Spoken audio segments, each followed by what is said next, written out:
Découvrez un extrait exclusif de ce livre audio et profitez d'un essai gratuit sur Audible via le lien dans la description. Nous rentrons à la maison pour nous marier, ma princesse. Nous marier? Ensemble? Mes rêves de petite fille remontèrent à la surface, cet idéal que la relation de mes parents avait ancré en moi avant que je ne découvre qui j'étais et ce que l'on attendait de moi. Autant dire qu'une telle demande en mariage n'en avait pas fait partie. Je n'avais jamais imaginé non plus qu'elle aurait lieu à une table remplie d'inconnus dont la moitié souhaitait ma mort. Le pire, et le plus délirant, était sans doute qu'elle provenait d'un homme qui me retenait prisonnière. Je souffrais peut-être d'une sorte d'affection au cerveau. Le stress me provoquait sûrement des hallucinations.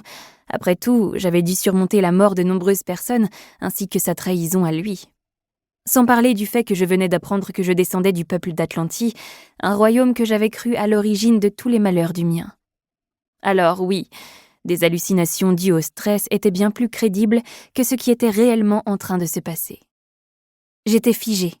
Je ne pouvais rien faire d'autre que d'observer sa main large qui enveloppait la mienne, bien plus petite. Sa peau était un peu plus foncée que la mienne, comme dorée au soleil. Des années à pratiquer l'épée avec grâce et précision mortelle avaient rendu ses paumes calleuses. Il porta ma main à ses lèvres pulpeuses, si joliment formées qu'elles en étaient presque indécentes. Des lèvres douces, mais d'une fermeté implacable. Des lèvres dont s'étaient échappées des paroles magnifiques et qui avaient murmuré des promesses enflammées contre ma peau nue. Des lèvres qui avaient révéré les nombreuses cicatrices qui striaient mon corps et mon visage. Des lèvres qui avaient également prononcé des mensonges meurtriers. À présent, sa bouche était pressée contre ma main.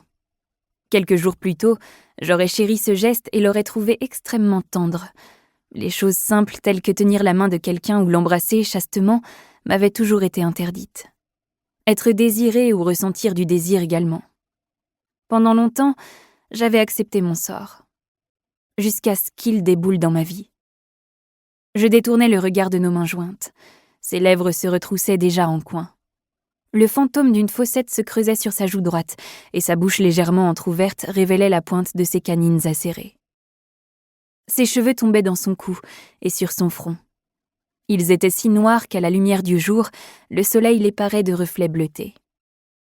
Avec ses pommettes hautes et anguleuses, son nez droit et sa mâchoire coupée à la serpe, il me rappelait souvent un félin des cavernes, agile et imposant, que j'avais aperçu un jour dans le palais de la reine Ileana quand j'étais enfant.